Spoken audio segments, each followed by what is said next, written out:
কি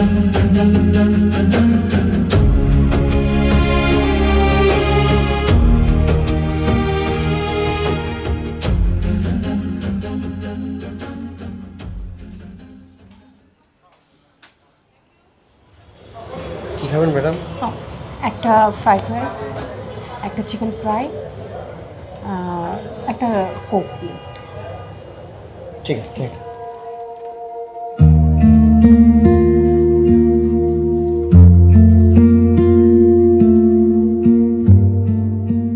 আরে মিমি, অনেকদিন পরে দেখা। তুমি তো দেখছি সে আগের মতোই আছো। কি যে বলেন না ভাইয়া, আসলে ভাইয়া সত্যি কথা বলতে আমি একটা বিপদে পড়ে আপনাকে ডেকেছি ভাইয়া। বিপদ? কি বিপদ? আসলে সেই ইউনিভার্সিটির পর তোমার সাথে আর কোনো যোগাযোগ নেই, তাই তোমার সম্পর্কে কিছুই জানি না। I understand. আসলে সেই ইউনিভার্সিটিতেই তো আমাদের লাস্ট দেখা। ইনফ্যাক্ট আপনি আমার চাকরির ব্যাপারে অনেক হেল্প করেছিলেন। হ্যাঁ, শুনেছিলাম ওই চাকরি নিয়ে কি যেন একটা ঝামেলা হয়েছিল। আর বলেন না, ম্যানেজমেন্ট প্রবলেম। পরে আমি চাকরিটা ছেড়ে দিই। ও আই সি। আমিও বিভিন্ন ঝামেলায় তোমার সাথে যোগাযোগটা রাখতে পারিনি, আর তুমিও ব্যস্ত ছিলে। শুনলাম আপনি নাকি বিয়ে করেছেন, আর ভাবি নাকি বেশ সুন্দরী। আরে বাদ দাও তো। তারপর বলো, কিসের বিপদের কথা বলছিলে? ও হ্যাঁ, মানে আসলে ইউনিভার্সিটিতে থাকতে তো আপনার সাথে আমার রেগুলারই কথা হতো, সব বিষয়ে কথা হতো। আমি ভাবতাম আপনি হয়তো আমাকে পছন্দ করেন। আমি তো আসলেই তোমাকে পছন্দ করি। আমারও তাই মনে হয়েছে। সত্যি কথা বলতে সেই ভরসাতেই আপনার কাছে এসেছি। ডোন্ট বি হেজিটেট, তুমি যা বলার বলো। হ্যাঁ, আসলে এখন চাকরিটা ছেড়ে দেওয়ার পর আমার এখন আর চাকরি করার কোনো ইচ্ছে নেই। আমি চাচ্ছি নিজের একটা বিজনেস চালু করতে, সেজন্য বেশ কিছু টাকা আমি জমিয়েছিও।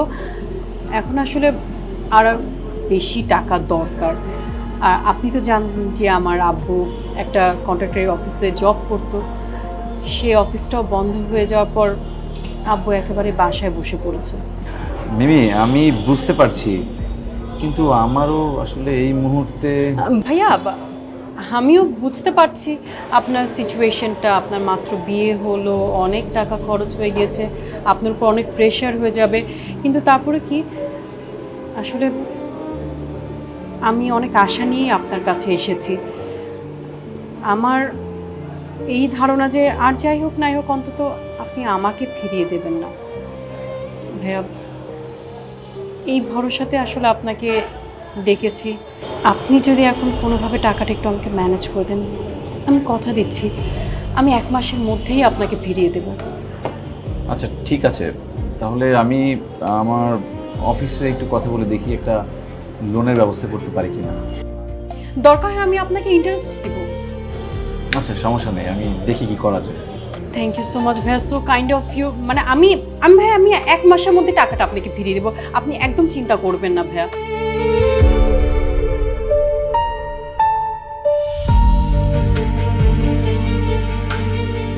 হঠাৎ অফিস থেকে এত টাকা লোন নিতে চাইছেন, কি ব্যাপার মনির ভাই? একটু প্রয়োজন ছিল। হ্যাঁ বুঝতে পেরেছি, কিন্তু আপনার লোন স্যাংশন করানোর জন্য আমাকে তো একটা কারণ উল্লেখ করতে হবে, তাই না? আরে ভাই, কারণ আবার কি? নতুন বিয়ে করেছে, হানিমুনে যাবে, খরচ আছে না? আচ্ছা ঠিক আছে, আমি তাহলে পারিবারিক কারণ উল্লেখ করে দিচ্ছি।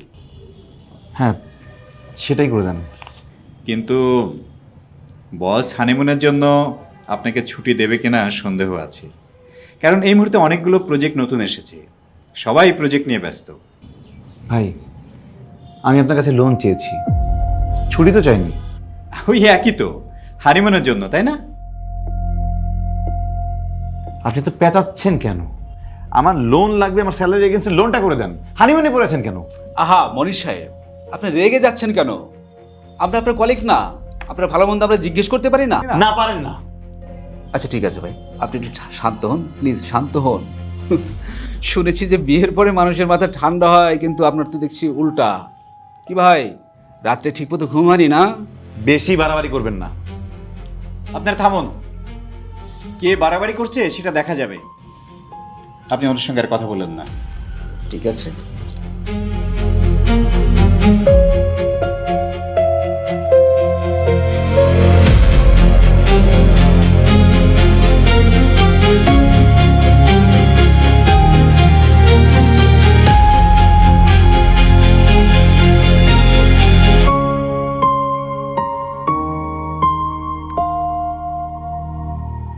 তোমার টাওয়াল।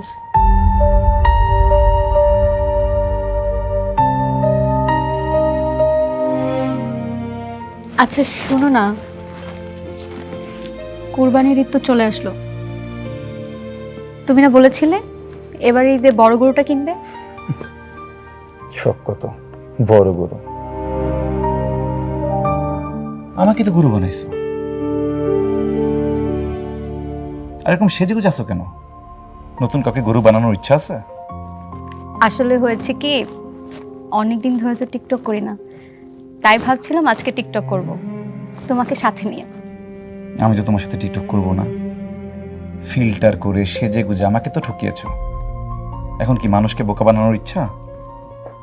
তুমি এইভাবে কেন বলছো? তো কিভাবে বলবো? যেটা সত্যি আমি সেটাই বলেছি। যদি তোমার সাহস থাকে তাহলে যে অ্যাকচুয়াল ফেসটা আছে না, সেটা দিয়ে টিকটক করো, দেখি তোমার কয়জন ফলোয়ার থাকে।